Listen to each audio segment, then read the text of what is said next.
विधानसभेचें सत्र हे 15 जुलयपासून सुरू जाता आणि 8 ऑगस्टाक तें सोंपता आणि वर्किंग डे आमकां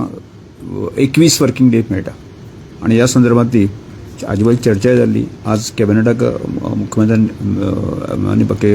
मंत्र्यांनी अप्रुवल दिल्लें आसा. त्यामुळे स्वाभाविकपणे की डिस्कशनाक जे आसा न्ही चड वेळ मेळचो अशें ऑपोजिशन पार्टीचे हें आशिल्लें, प्रस्ताव आशिल्लो फाटल्या वेळी दर फावटी ते तांचो डिमांड आसतालो आणि त्यामुळे एक हेल्दी डिस्कशन जावन म्हणजे कन्स्ट्रक्टीव डिस्कशन आणि गोंयच्या एकंदर विकासाच्या दृश्टिकोनांतल्यान जे विशय आसा ते बरे तरेन डिस्कस जावचे असो आमचो सगळ्यांचोच मत आशिल्लें आणि त्या दृश्टिकोनांतल्यान हे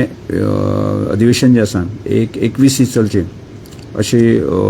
सरकाराची भुमिका आशिल्ली आणि ह्या विशयांतल्यान म्हाका दिसता तें हाजो उपयोग जो आसा न्ही